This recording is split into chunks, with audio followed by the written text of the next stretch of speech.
নমস্কাৰ বন্ধু বান্ধৱীসকল আপোনালোক সকলোকে মই সুৰজ চেত্ৰীয়ে পুনৰবাৰ টিপছ অসম ইউটিউব চেনেলটোলৈ স্বাগতম জনাইছো বন্ধু বান্ধৱীসকল এই ভিডিঅটো আপোনালোকৰ বাবে অতি গুৰুত্বপূৰ্ণ হ'বলৈ গৈ আছে কিয়নো এই ভিডিঅটোত মই আপোনালোকক জনাম যে যদি আপোনালোকে কুকুৰা পালন আৰম্ভ কৰিম বুলি ভাবি আছে তেনেহলে কুকুৰা পালন আৰম্ভ কৰাৰ আগতে আপোনালোকে কি 10টা কথা জনাটো অত্যন্ত প্ৰয়োজন এই 10টা কথা নজনাকৈ যদি আপোনালোকে কুকুৰা পালন কৰে তেতিয়া আপোনালোকৰ লোকসান হ'ব পাৰে এই ভিডিঅটো আপোনালোকে প্ৰথমৰ পৰা শেষলৈ ভালকৈ চাব আৰু যদি আপোনালোকে এই চেনেলটোত প্ৰথমবাৰ আহিছে তেনেহলে চেনেলটো সাবস্ক্ৰাইব কৰি ওচৰতে থকা বেল ঘণ্টিটো প্ৰেছ কৰি দিব লগতে আপোনালোকে যদি মোক ইনষ্টাগ্ৰামত এতিয়ালৈ ফলো কৰা নাই তেনেহলে মই মোৰ ইনষ্টাগ্ৰামৰ লিংক ডেসক্ৰিপচন বক্সত দি থৈছো সেই লিংকটো ক্লিক কৰি আপোনালোকে মোক ইনষ্টাগ্ৰামতো ফলো কৰি দিব আৰু আপোনালোকৰ যিবোৰ প্ৰশ্ন থাকে আপোনালোকে মোক তাত সুধিব পাৰে মই উত্তৰ দিবলৈ চেষ্টা কৰিম চাওক বন্ধু বান্ধৱীসকল এই ভিডিঅটোত মই আপোনালোকক যিকেইটা কথা কম এই গোটেই কথাকেইটা যদি আপোনালোকে ভালকৈ মানি চলে তেনেহলে কুকুৰা পালন কৰোতে আপোনালোকৰ একো সমস্যা নহব কুকুৰা পালন কৰি আপোনালোকে সফল হ'ব পাৰিব এক নম্বৰতে সঠিক প্ৰজাতিৰ কুকুৰা নিৰ্বাচন চাওক বন্ধু বান্ধৱীসকল আপোনালোকে কাৰোবাক দেখি বা ইউটিউবত কাৰোবাৰ ভিডিঅ' চাই যিকোনো প্ৰজাতিৰ কুকুৰা পালন নকৰিব বা যিকোনো প্ৰজাতিৰ কুকুৰা আপোনালোকে নিৰ্বাচন নকৰিব আপোনালোকে যে কুকুৰা পালন কৰিব কিহৰ বাবে কুকুৰা পালন কৰিব হেতু আপোনালোকে প্ৰথমতে ঠিক কৰিব লাগিব আপোনালোকে মাংস উৎপাদনৰ বাবে কুকুৰা পালন কৰিব নে কণী উৎপাদনৰ বাবে কুকুৰা পালন কৰিব হেতু যেতিয়া আপোনালোকে ঠিক কৰিব তাৰ পাছতহে আপোনালোকে কুকুৰা নিৰ্বাচন কৰিব লাগিব কিয়নো কিছুমান কুকুৰা কণী উৎপাদনৰ কাৰণে পালন কৰা হয় আৰু কিছুমান কুকুৰাক মাংস উৎপাদনৰ কাৰণে পালন কৰা হয় যদি আপোনালোকে এনেকুৱা প্ৰজাতিৰ কুকুৰা নিৰ্বাচন কৰে যিটো প্ৰজাতিৰ কুকুৰা কেৱল মাংস উৎপাদনত ভাল আৰু এনেকুৱা কুকুৰাৰ পৰা যদি আপোনালোকে কণী বেছিকৈ পাম বুলি আশা কৰে তেতিয়া কিন্তু আপোনালোকে হেতু নাপাব আপোনালোকৰ লোকসান হ'ব সেই কাৰণে আপোনালোকে এইটো প্ৰথমতে ঠিক কৰিব লাগিব যে আপোনালোকে কি প্ৰজাতিৰ কুকুৰা পালন কৰিব আপোনালোকে যেতিয়া কোনোবা এটা প্ৰজাতিৰ কুকুৰা পালন কৰাৰ সিদ্ধান্ত ল'ব তেতিয়া আপোনালোকে এইটো চাব লাগিব যে তাৰ বজাৰ চাহিদা কেনেকুৱা আপোনালোকে যদি কণী উৎপাদনৰ বাবে কুকুৰা পালন কৰে তেনেহলে কণীৰ চাহিদা আপোনালোকৰ ফালে কেনেকুৱা এইটো চাব লাগিব যদি আপোনালোকে মাংস উৎপাদনৰ বাবে কুকুৰা পালন কৰে তেনেহলে আপোনালোকে যিটো প্ৰজাতিৰ কুকুৰা মাংস উৎপাদনৰ কাৰণে পালন কৰিম বুলি ভাবিছে তাৰ চাহিদা আপোনালোকৰ ফালে কেনেকুৱা তাক বিক্ৰী কৰিবলৈ অসুবিধা হয় নেকি তাৰ দাম কেনেকুৱা এইটো আপোনালোকে প্ৰথমতে জানিবলৈ চেষ্টা কৰিব লাগিব যেতিয়া আপোনালোকে এইটো জানিব তাৰ পাছত আপোনালোকে কুকুৰা পালন আৰম্ভ কৰিব পাৰে চাওক আপোনালোকে এদিনীয়া পোৱালি লৈ কুকুৰা পালন আৰম্ভ কৰিব পাৰে নাইবা ডাঙৰ কুকুৰা লৈ আৰম্ভ কৰিব পাৰে যদি আপোনালোকে এদিনীয়া পোৱালি লৈ কুকুৰা পালন আৰম্ভ কৰিম বুলি ভাবিছে তেনেহলে আপোনালোকে যিকোনো ঠাইৰ পৰা কুকুৰাৰ পোৱালি ক্ৰয় নকৰিব আপোনালোকে নিজৰ বিশ্বাসযোগ্য হেচাৰীৰ পৰা বা সাৰ্টিফাইড হেচাৰীৰ পৰা কুকুৰাৰ পোৱালি ক্ৰয় কৰিব নাইবা আপোনালোকে আৰু এটা কাম কৰিব পাৰে কণী উৎপাদনৰ বাবে আপোনালোকে কুকুৰা পালন কৰিব পাৰে আপোনালোকে যদি লোকেল কুকুৰা পালন কৰিম বুলি ভাবিছে তেনেহলে আপোনালোকৰ ওচৰে পাজৰে যি ডাঙৰ লোকেল কুকুৰা আছে হেয়া আপোনালোকে কিনিব পাৰে আৰু কিনি আনি হিহতক আপোনালোকে কণী উৎপাদনৰ বাবে পালন কৰিব পাৰে আৰু হিহতে যিবোৰ কণী দিব হেয়া কণী আপোনালোকে ইনকুবেটৰ মেচিনত ভৰাই তাৰ পৰাও পোৱালি উলিয়াব পাৰে আৰু যদি আপোনালোকে ইনকুবেটৰ মেচিন কিনিব বিচাৰে তেনেহলে ইনকুবেটৰ মেচিনৰ লিংক মই ডেসক্ৰিপচন বক্সত দি থৈছো এই ভিডিঅটো শেষ হোৱাৰ পাছত সেই লিংক এটা ক্লিক কৰি আপোনালোকে ইনকুবেটৰ মেচিন কিনিব পাৰে বন্ধু বান্ধৱীসকল আপোনালোকে জোৰটোৰ পৰা পোৱালি নিকিনিব বুলি এই কাৰণে কৈছো কিয়নো আপোনালোকে জোৰটোৰ পৰা পোৱালি কিনিলে আপোনালোকে ভাল পোৱালি নাপাব পাৰে আপোনালোকে সদায় এ গ্ৰেডৰ পোৱালি লৈ ফাৰ্ম কৰিব যদি আপোনালোকে এ গ্ৰেডৰ পোৱালি লৈ ফাৰ্ম কৰে তেতিয়া কুকুৰাৰ পোৱালিৰ মাজত বেমাৰ আজাৰো কমকৈ হয় লগতে সিহঁতৰ গ্ৰোথ ভালকৈ হয় যাৰ বাবে আপোনালোকৰ লাভ বেছিকৈ হয় আপোনালোকে কোনটো প্ৰজাতিৰ কুকুৰা পালন কৰিব এইটো যেতিয়া আপোনালোকে ঠিক কৰিব তাৰ পাছত দ্বিতীয়তে আপোনালোকে ঠাই আৰু কুকুৰাৰ গৰালৰ ব্যৱস্থা কৰিব লাগিব চাও কুকুৰাবোৰক ৰাখিবৰ কাৰণে এটা গৰালৰ আৱশ্যক হ'ব সেই কাৰণে আপোনালোকে কুকুৰাৰ গৰাল এটাৰ ব্যৱস্থা কৰিব লাগিব আৰু কুকুৰাৰ গৰালটো আপোনালোকে সদায় এনেকুৱা ঠাইত নিৰ্মাণ কৰিব য'ত হুলস্থুল কমকৈ হয় কিয়নো হুলস্থুল বেছিকৈ হোৱা ঠাইত বা য'ত মানুহ বেছিকৈ জমা হয় তেনেকুৱা ঠাইত যদি আপোনালোকে কুকুৰাৰ গৰাল নিৰ্মাণ কৰে তেতিয়া কুকুৰাবোৰৰ ষ্ট্ৰেছ বেছিকৈ হয় যাৰ বাবে কুকুৰাৰ মাজত বিভিন্ন সমস্যা আহিব পাৰে আৰু সেই কাৰণে কুকুৰাৰ গৰাল আপোনালোকে সদায় শান্ত ঠাইতহে নিৰ্মাণ কৰিব বহুতে ভাবে যে কুকুৰাৰ গৰাল নিৰ্মাণ কৰিবলৈ বহুত বেছি টকাৰ প্ৰয়োজন হয় হাতত যদি মূলধন বেছিকৈ থাকে তেতিয়াহে কুকুৰাৰ গৰাল নিৰ্মাণ কৰিব পৰা যায় অন্যথা কুকুৰাৰ গৰাল নিৰ্মাণ কৰিব নোৱাৰি চাওক বন্ধু বান্ধৱীসকল যদি আপোনালোকে এনেকৈ ভাবিছে তেনেহলে আপোনালোকে ভুলকৈ ভাবি আছে কিয়নো এইখাৰ কথা মই আগতেও প্ৰায় উল্লেখ কৰি আহিছো যে আপোনালোকৰ লগত যদি টকা বেছিকৈ থাকে তেতিয়াও আপোনালোকে বেছি টকা খৰচ কৰি কুকুৰাৰ গৰাল এটা নিৰ্মাণ কৰিব পাৰে আৰু যদি আপোনালোকৰ লগত কম টকা থাকে বা কম মূলধন থাকে তেতিয়া আপোনালোকে একেবাৰে কম খৰচত সাধাৰণভাৱে কুকুৰাৰ গৰাল এটা নিৰ্মাণ কৰিব পাৰে আৰু এটা কথা আপোনালোকে যদি প্ৰথমবাৰে কুকুৰা পালন কৰিব বিচাৰে তেনেহলে মই আপোনালোকক এটিয়ে পৰামৰ্শ দিব বিচাৰো নিজৰ অভিজ্ঞতাৰ পৰা যে আপোনালোকে বেছি টকা খৰচ কৰি কুকুৰাৰ গৰাল নিৰ্মাণ নকৰিব কিয়নো আপোনালোকে যদি বেছি টকা খৰচ কৰি কুকুৰাৰ গৰাল নিৰ্মাণ কৰে আৰু কেনেবাকৈ যদি সেই ফাৰ্মখন আপোনালোকে বন্ধ কৰিবলগীয়া হয় বা কুকুৰা পালন কৰি যদি আপোনালোকৰ লোকসান হয় তেতিয়া ইমান টকা খৰচ কৰি যেতিয়া আপোনালোকে কুকুৰাৰ গঁৰালটো নিৰ্মাণ কৰিব সেই টকাখিনি আপোনালোকৰ এনেই পানীত পৰিব সেই কাৰণে যদি আপোনালোকে প্ৰথমবাৰ কুকুৰা পালন কৰিব বিচাৰিছে তেনেহলে প্ৰথম অৱস্থাত আপোনালোকে একেবাৰে সাধাৰণভাৱে কম খৰচত বাঁহেৰে এটা গঁৰাল নিৰ্মাণ কৰিব পাৰে আৰু যেতিয়া কুকুৰা পালন কৰি আপোনালোকৰ লাভ হ'বলৈ ধৰিব যেতিয়া আপোনালোকৰ এটো অনুভৱ হ'ব যে কুকুৰাৰ ফাৰ্মখন আৰু মই বেছি দিনলৈ কৰিব বিচাৰো বা কুকুৰাৰ ফাৰ্মখন কৰি লাভ হ'বলৈ ধৰিছে মই কুকুৰাৰ ফাৰ্মখন আৰু বেছি টকা খৰচ কৰি নিৰ্মাণ কৰিম বা কুকুৰাৰ ফাৰ্মখন বঢ়াই লৈ যাম তেতিয়া আপোনালোকে পিছত বেছি টকা খৰচ কৰি কুকুৰাৰ ফাৰ্মখন নিৰ্মাণ কৰিব পাৰে কিন্তু প্ৰথম অৱস্থাত আপোনালোকে বেছি টকা খৰচ কৰিবলৈ কোনো প্ৰয়োজন নাই আপোনালোকে কুকুৰাৰ ফাৰ্মখন বা কুকুৰাৰ গঁৰালটো বেছি টকা খৰচ কৰি নিৰ্মাণ কৰক বা কম টকা খৰচ কৰি নিৰ্মাণ কৰক কিন্তু আপোনালোকে সঠিক নিয়মমতে কুকুৰাৰ ফাৰ্মখন নিৰ্মাণ কৰাটো অত্যন্ত প্ৰয়োজন যদি আপোনালোকে সঠিক নিয়মমতে কুকুৰাৰ গঁৰালটো বা কুকুৰাৰ ফাৰ্মখন নিৰ্মাণ নকৰে তেতিয়া কুকুৰাৰ মাজত বিভিন্ন সমস্যাই দেখা দিব কুকুৰাৰ গঁৰালটো আপোনালোকে সদায় পূবা পশ্চিমাকৈ নিৰ্মাণ কৰিব কুকুৰাৰ গঁৰালৰ ভেটিটো আপোনালোকে অলপমান ওখ ৰাখিব যাতে বাহিৰৰ পানী কুকুৰাৰ গঁৰালৰ ভিতৰত সোমাব নোৱাৰে যদি ভেটিটো চাপৰ হয় তেতিয়া বাহিৰৰ পানী কুকুৰাৰ গঁৰালৰ ভিতৰত সোমাব যাৰ বাবে মজিয়াটো জেকি থাকিব আৰু মজিয়াটো জেকি থাকিলে এমোনিয়া গেছৰ সৃষ্টি হ'ব তাৰ বাবে কুকুৰাৰ মাজত বিভিন্ন সমস্যাই দেখা দিব সেই কাৰণে কুকুৰাৰ গঁৰালৰ ভেটিটো আপোনালোকে ওখ ৰাখিব লগতে আপোনালোকে ভেন্টিলেশনৰ ব্যৱস্থা কৰিব কুকুৰাৰ গঁৰালটো আপোনালোকে এনেকৈ নিৰ্মাণ কৰিব যাতে বতাহ সহজতে ইপাৰ হিপাৰ হ'ব পাৰে যদি বতাহ সহজতে ইপাৰ হিপাৰ হ'ব পাৰে তেতিয়া কুকুৰাবোৰে সেই গঁৰালটোত থাকি ভাল পায় লগতে কুকুৰাৰ মাজত বেমাৰ আজাৰো কমকৈ হ'ব কুকুৰাৰ গঁৰালটো আপোনালোকে এনেকৈ নিৰ্মাণ কৰিব যাতে গৰমৰ দিনত সেই গঁৰালটো আপোনালোকে ঠাণ্ডা কৰি ৰাখিব পাৰে আৰু ঠাণ্ডা দিনত যাতে আপোনালোকে গৰম কৰি ৰাখিব পাৰে কুকুৰা পালন আৰম্ভ কৰাৰ আগতে আপোনালোকে জানিবলগীয়া তৃতীয় কথাটো হ'ল পানী আৰু দানাৰ ব্যৱস্থা বন্ধু-বান্ধৱীসকল কুকুৰাবোৰক সদায় আপোনালোকে পৰিষ্কাৰ পানী খাবলৈ দিব লগতে পুষ্টিযুক্ত দানা খাবলৈ দিব লেতেৰা পানী কুকুৰাৰ বেমাৰৰ মুখ্য কাৰণ সেই কাৰণে কুকুৰাবোৰক আপোনালোকে সদায় পৰিষ্কাৰ আৰু ফ্ৰেছ পানী খাবলৈ দিব বহুত দিন ধৰি জমা কৰি থৈ দিয়া পানী কুকুৰাবোৰক আপোনালোকে কেতিয়াও খাবলৈ নিদিব আৰু লগতে কুকুৰাবোৰৰ বয়স আৰু কুকুৰাবোৰৰ প্ৰজাতি অনুসৰি কুকুৰাবোৰক আপোনালোকে বেলেগ বেলেগ দানা খাবলৈ দিব বন্ধু-বান্ধৱীসকল যেতিয়া আপোনালোকে এদিনীয়া পোৱালিলৈ কুকুৰা পালন আৰম্ভ কৰে তেতিয়া 1 পৰা 15 দিনলৈকে সেই পোৱালিবোৰক আপোনালোকে প্ৰি-ষ্টাৰ দানা খাবলৈ দিব 15 দিনৰ পাছৰ পৰা ষ্টাৰ দানা খাবলৈ দিব আৰু যেতিয়া কুকুৰাবোৰ অলপমান ডাঙৰ হ'ব তেতিয়া আপোনালোকে সিহঁতক ফিনিচাৰ দানা খাবলৈ দিব আৰু যদি আপোনালোকে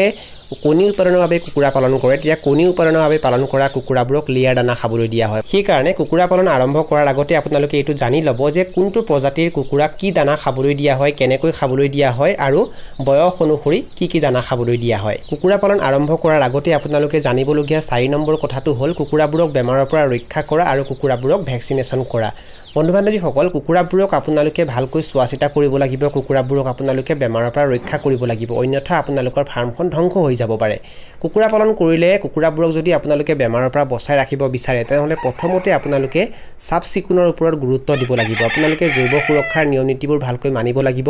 লগতে কুকুৰাৰ গঁৰালটো আপোনালোকে ভালকৈ পৰিষ্কাৰ কৰিব লাগিব কুকুৰাৰ গঁৰালটো আপোনালোকে সদায় পৰিষ্কাৰ কৰিব লাগিব সপ্তাহত এদিন বা দুদিন কুকুৰাৰ গঁৰালত আপোনালোকে বীজাণুনাশক স্প্ৰে কৰিব লাগিব খৰচলিন বা B904 আৰু যদি আপোনালোকে কুকুৰাবোৰক ভালকৈ ৰাখে কুকুৰাবোৰক যদি আপোনালোকে পৰিষ্কাৰ ঠাইত ৰাখে তেতিয়া কুকুৰাৰ মাজত আপোনালোকে বেমাৰ আজাৰ কমকৈ দেখিবলৈ পাব আৰু কুকুৰাৰ গঁৰালৰ মজিয়াটো আপোনালোকে সদায় শুকান ৰাখিব যদি কুকুৰাৰ গঁৰালৰ মজিয়াটো জেকি থাকে তেতিয়া কুকুৰাৰ মাজত বিভিন্ন বেমাৰ আজাৰ দেখিবলৈ পোৱা যায় কুকুৰাবোৰক বেমাৰ আজাৰৰ পৰা বচাবলৈ আপোনালোকে আগতীয়াকৈ সাৱধানতা অৱলম্বন কৰিব লাগিব কুকুৰাবোৰক আপোনালোকে সময়মতে গোটেইকেটা ভ্যাকচিন কৰি দিব লাগিব বহুতেই কুকুৰাবোৰক সময়মতে গোটেইকেটা ভ্যাকচিন নকৰে যাৰ বাবে কুকুৰাবোৰক ৰাণীখেত আৰু আইবিৰিৰ দৰে ভয়ংকৰ বেমাৰে আক্ৰমণ কৰে যাৰ বাবে তেওঁলোকৰ ফাৰ্মখন ধ্বংস হৈ যায় আপোনালোকে এই ভুলটো নকৰিব কুকুৰাবোৰক যিকেটা ভ্যাকচিন দিয়া হয় সেই গোটেইকেটা ভ্যাকচিন পশু চিকিৎসকৰ পৰামৰ্শ অনুসৰি দি দিব আপোনালোকে কুকুৰা পালন আৰম্ভ কৰাৰ আগতে জানিবলগীয়া 5 নম্বৰ কথাটো হ'ল কুকুৰাৰ পোৱালি নিৰ্বাচন আৰু পোৱালিবোৰক ভালকৈ চোৱাচিতা কৰা চাওক বন্ধু-বান্ধৱীসকল যদি আপোনালোকে কুকুৰা পালন কৰি সফল হ'ব বিচাৰে তেনেহলে আপোনালোকে সদায় এৰিগেডৰ পোৱালিলৈ ফাৰ্ম কৰিব লাগিব আৰু সুস্থ পোৱালি আপোনালোকে নিৰ্বাচন কৰিব লাগিব আপোনালোকে যেতিয়া ভাল পোৱালি নিৰ্বাচন কৰিব তেতিয়া সেই পোৱালিবোৰক আপোনালোকে ভালকৈ ব্ৰুডিং কৰিব লাগিব যদি প্ৰথম কেইদিনমান কুকুৰাৰ পোৱালিবোৰক আপোনালোকে সঠিক তাপমাত্ৰাত ব্ৰুডিং কৰে তেতিয়া মৰ্টেলিটিও কমি যায় মানে মৃত্যুৰ সংখ্যাও কমি যায় লগতে পোৱালিবোৰৰ গ্ৰোথো ভাল হয় সিহঁতৰ মাজত বেমাৰ আজাৰো কমকৈ দেখিবলৈ পোৱা যায় বহুতেই কি কৰে কুকুৰাৰ পোৱালিবোৰক প্ৰথম কেইদিনমান সঠিক তাপমাত্ৰাত ব্ৰুডিং নকৰে যাৰ বাবে মৰ্টেলিটি বেছিকৈ হয় লগতে সেই পোৱালিবোৰৰ গ্ৰোথ ভাল নহয় সেই কাৰণে প্ৰথম কেইদিনমান পোৱালিবোৰক আপোনালোকে সঠিক তাপমাত্ৰাত ব্ৰুডিং কৰিব আৰু য'ত আপোনালোকে ব্ৰুডিং ব্ৰুডিং কৰিব সেই ঠাইখিনি আপোনালোকে সদায় পৰিষ্কাৰ কৰিব তলত যেতিয়া আপোনালোকে ধানৰ ভুচি বা কাঠৰ গুৰি পাৰি দিব তেতিয়া সেইখিনি আপোনালোকে প্ৰতিদিনে ৰেকিং কৰিব আৰু মাজে মাজে হেয়া খলনি কৰি থাকিব আপোনালোকে কুকুৰা পালন আৰম্ভ কৰাৰ আগতে জানিবলগীয়া 6 নম্বৰ কথাটো হ'ল কুকুৰাবোৰক বিক্ৰী কৰাৰ কৌশল চাওক বন্ধু বান্ধৱীসকল যদি আপোনালোকে মাংস উৎপাদনৰ বাবে কুকুৰা পালন কৰে তেনেহলে বিক্ৰীৰ উপযুক্ত হোৱা কুকুৰাবোৰক আপোনালোকে ক'ত বিক্ৰী কৰিব কেনেকৈ বিক্ৰী কৰিব কুকুৰাৰ গ্ৰাহক কোন হ'ব নাইবা যদি আপোনালোকে কণী উৎপাদনৰ বাবে কুকুৰা পালন কৰে তেনেহলে কুকুৰাৰ কণীখিনি আপোনালোকে ক'ত বিক্ৰী কৰিব কেনেকৈ বিক্ৰী কৰিব এটো আপোনালোকে প্ৰথমতে ঠিক কৰিব লাগিব যদি আপোনালোকে এটো ঠিক নকৰাকৈ কুকুৰা পালন কৰে তেতিয়া কিন্তু ভৱিষ্যতে আপোনালোকে বিপদত পৰিব পাৰে কিছুমানে কি কৰে কুকুৰাৰ বজাৰখনৰ বিষয়ে ভালকৈ নজনাকৈ প্ৰথম অৱস্থাত বেছিকৈ কুকুৰা পালন কৰে আৰু সেই কুকুৰাবোৰ যেতিয়া বিক্ৰীৰ উপযুক্ত হৈ যায় আৰু তেওঁলোকে যেতিয়া সময়ত কুকুৰাবোৰ বিক্ৰী কৰিব নোৱাৰে তেতিয়া তেওঁলোকে মুৰে কপালে হাত দিবলগীয়া হয় বা তেওঁলোক চিন্তাত পৰে আৰু কিছুমানৰ লগত ইমানখিনি টকাও নাথাকে যে তেওঁলোকে কুকুৰাখিনি দানা খুৱাই আকৌ পোহপাল দিব যদি আপোনালোকে বিক্ৰীৰ উপযুক্ত হোৱা কুকুৰাখিনিক দানা খাবলৈ দিব নোৱাৰে সিমানখিনি দানা যদি আপোনালোকে সিহঁতক যোগান ধৰিব নোৱাৰে তেতিয়া সিহঁতৰ ওজন কমিবলৈ আৰম্ভ কৰে সেই কাৰণে আপোনালোকে যিমানখিনি কুকুৰা পোহপাল দিম বুলি ভাবিছে আপোনালোকে আগতে বজাৰখনৰ বিষয়ে ভালকৈ জানিব লাগিব কুকুৰাবোৰ ক'ত বিক্ৰী কৰিব কেনেকৈ বিক্ৰী কৰিব সেইটো ঠিক কৰিব লাগিব নাইবা যদি আপোনালোকে কণী উৎপাদনৰ বাবে কুকুৰা পালন কৰিম বুলি ভাবিছে তেনেহলে কণীখিনি আপোনালোকে ক'ত বিক্ৰী কৰিব সেইটো ঠিক কৰিব লাগিব যদি আপোনালোকে কণী উৎপাদনৰ বাবে কুকুৰা পালন কৰে আৰু সেই কুকুৰাবোৰে যেতিয়া কণী দিব সেই কণীখিনি আপোনালোকে ক'ত বিক্ৰী কৰিব সেইটো যদি আগতে ঠিক নকৰে তেতিয়া কুকুৰাবোৰে দানা খাই থাকিব কণীও দি থাকিব কিন্তু সেই কণীখিনি যদি আপোনালোকে সময়ত বিক্ৰী কৰিব নোৱাৰে তেতিয়া কণীখিনি বেয়া হৈ যাব যাৰ বাবে আপোনালোকৰ লোকসান হ'ব সেই কাৰণে আপোনালোকে কুকুৰাৰ কণী ক'ত বিক্ৰী কৰিব সেইটো আগতীয়াকৈ ঠিক কৰিব লাগিব আপোনালোকে কুকুৰা পালন আৰম্ভ কৰাৰ আগতে জানিবলগীয়া 7 নম্বৰ কথাটো হ'ল আপোনালোকে কুকুৰা পালন কেনেকৈ কৰিব আৰু কুকুৰা পালন কৰোতে আপোনালোকৰ খৰচ কিমান হ'ব সেইটো আপোনালোকে আগতীয়াকৈ অনুমান কৰিব লাগিব বা আগতীয়াকৈ আপোনালোকে পৰিকল্পনা কৰিব লাগিব যিকোনো কাম কৰিবলৈ হলে প্ৰথমতে পৰিকল্পনা কৰিব লাগে প্ৰথমতে এটা অনুমান কৰিব লাগে তাৰ পাছতহে কামটো আৰম্ভ কৰিব লাগে যদি আপোনালোকে পৰিকল্পনা নকৰাকৈ যিকোনো কাম কৰে তেতিয়া কিন্তু আপোনালোকে কামটো কৰি সফল নহবও পাৰে বন্ধু বান্ধৱীসকল আপোনালোকে যেতিয়া কুকুৰা পালন কৰিম বুলি ভাবিব তেতিয়া আপোনালোকে এটো ঠিক কৰিব লাগিব যে কুকুৰাবোৰ পালন কৰোতে আপোনালোকৰ কিমান টকা খৰচ হ'ব পাৰে যেনে ধৰিলওক কুকুৰাৰ গৰালটো নিৰ্মাণ কৰোতে কিমান টকা খৰচ হ'ব পাৰে কুকুৰাৰ পোৱালিবোৰ যদি আপোনালোকে বেলেগৰ পৰা কিনে তেতিয়া কিমান টকা খৰচ হ'ব পাৰে আৰু কুকুৰাবোৰ বিক্ৰীৰ উপযুক্ত হোৱালৈ কিমান টকা খৰচ হ'ব আৰু কুকুৰাবোৰক যদি আপোনালোকে সময়মতে বিক্ৰী কৰিব নোৱাৰে সিহঁতক যদি আকৌ এমাহ বা ডেৰ মাহ পোহপাল দিবলগীয়া হয় তেতিয়া সিহঁতক দানা খোৱাবলৈ আপোনালোকৰ লগত পইচা হ'বনে নাই যদি আপোনালোকৰ লগত পইচা নাথাকে তেতিয়া আপোনালোকে হেতু কেনেকৈ যোগাৰ কৰিব এটো আপোনালোকে আগতীয়াকৈ অনুমান কৰিব লাগিব আগতীয়াকৈ আপোনালোকে পৰিকল্পনা কৰিব লাগিব মানি লৈছো আপোনালোকে 100টা কুকুৰা পালন কৰিম বুলি ভাবিছে তেনেহলে 100টা কুকুৰাক থাকিবৰ বাবে গৰাল আপোনালোকে নিৰ্মাণ কৰোতে কিমান টকা খৰচ হ'ব পাৰে লগতে 100টা কুকুৰাৰ পোৱালি কিনুতে কিমান টকা খৰচ হ'ব পাৰে আৰু এই 100টা কুকুৰাক বিক্ৰীৰ উপযুক্ত কৰালৈ আপোনালোকৰ কিমান টকা খৰচ হ'ব আৰু কুকুৰাবোৰক যদি আপোনালোকে সময়মতে বিক্ৰী কৰিব নোৱাৰে এমাহ বা ডেৰ মাহ যদি আকৌ পোহপাল দিবলগীয়া হয় তেতিয়া সিহঁতক দানা খোৱাবলৈ আপোনালোকৰ লগত পইচা হ'বনে নাই যদি আপোনালোকে বেংকৰ পৰা লোন ল'বলগীয়া হয় তেতিয়া আপোনালোকে এই প্ৰক্ৰিয়াটো ভালকৈ বুজি ল'ব লাগিব অন্যথা আপোনালোকৰ লোকসান হ'ব পাৰে আপোনালোকে কুকুৰা পালন আৰম্ভ কৰাৰ আগতে জানিবলগীয়া 8 নম্বৰ কথাটো হ'ল চৰকাৰী আঁচনি আৰু সাবসিডি বন্ধু বান্ধৱীসকল ভাৰত চৰকাৰ আৰু ৰাজ্য চৰকাৰে কুকুৰা পালনৰ বাবে বিভিন্ন ধৰণৰ আঁচনি প্ৰদান কৰে যদি আপোনালোকে এই আঁচনিসমূহৰ বিষয়ে ভালকৈ জানি লয় আৰু ইয়াৰ সুবিধাসমূহ লয় তেতিয়া কুকুৰা পালন কৰিবৰ বাবে আপোনালোকৰ বিত্তীয় সমস্যাৰ সৃষ্টি নহ'ব বা টকা পইচাৰ সমস্যা নহ'ব সেই কাৰণে কুকুৰা পালন কৰাৰ আগতে আপোনালোকে এই আঁচনিসমূহৰ বিষয়ে ভালকৈ জানি বুজি ল'ব আপোনালোকে কুকুৰা পালন আৰম্ভ কৰাৰ আগতে জানিবলগীয়া 9 নম্বৰ কথাটো হ'ল আপোনালোকৰ ধৈৰ্য লাগিব লগতে আপোনালোকে শিকি থাকিবলৈ চেষ্টা কৰিব লাগিব শিকাৰ আপোনালোকৰ এটা আগ্ৰহ থাকিব লাগিব চাওক বন্ধু বান্ধৱীসকল কুকুৰা পালন আৰম্ভ কৰাৰ আগতে আপোনালোকে আপোনালোকৰ আশে-পাশে যি সকল অভিজ্ঞ কুকুৰা পালক আছে তেওঁলোকৰ পৰা আপোনালোকে শিকিবলৈ চেষ্টা কৰিব যে কুকুৰা পালন কেনেকৈ কৰা হয় কুকুৰাবোৰক কোনখিনি সময়ত কি ভ্যাকচিন দিয়া হয় কি দৰব দিয়া হয় কি দানা খাবলৈ দিয়া হয় কেনেকৈ কুকুৰা পালন কৰিলে বেছিকৈ লাভ অৰ্জন কৰিব পৰা যায় এই গোটেই কথাখিনি আপোনালোকে তেওঁলোকৰ পৰা শিকিবলৈ চেষ্টা কৰিব লগতে আপোনালোকে অনলাইন যোগেও শিকিব পাৰে নাইবা ইউটিউবৰ জৰিয়তেও শিকিব পাৰে নাইবা আপোনালোকৰ ওচৰত যদি কৃষি কেন্দ্ৰ আছে তেনেহলে তাৰ পৰা আপোনালোকে ট্ৰেইনিং ল'ব পাৰে আৰু যেতিয়া আপোনালোকে কুকুৰা পালন আৰম্ভ কৰিব তেতিয়া আপোনালোকে শিকা বন্ধ কৰিব নালাগিব আপোনালোকে কুকুৰা পালন কৰি থকা অৱস্থাটো শিকিবলৈ চেষ্টা কৰিব লাগিব চাওক যেতিয়া আপোনালোকে কুকুৰা পালন কৰি থাকিব তেতিয়া আপোনালোকৰ ওচৰত বিভিন্ন ধৰণৰ প্ৰত্যাহ্বানবোৰ আহিব আৰু সেইবোৰ যেতিয়া আপোনালোকে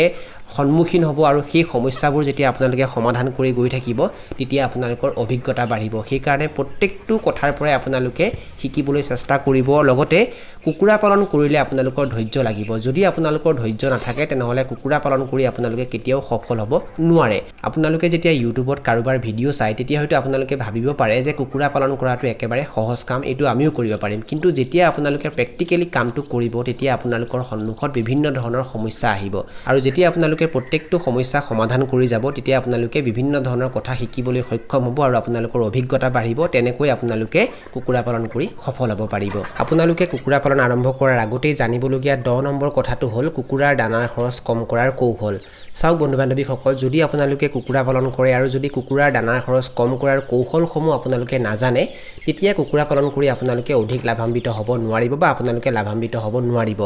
সেই কাৰণে কুকুৰা পালন কৰিলে আপোনালোকে এটো জানি ল'ব যে কুকুৰাৰ দানাৰ খৰচ কেনেকৈ কম কৰিব পাৰি যদি আপোনালোকে ফিড মেনেজমেন্ট জানে তেতিয়া আপোনালোকে কুকুৰা পালন কৰি অধিক লাভান্বিত হ'ব পাৰিব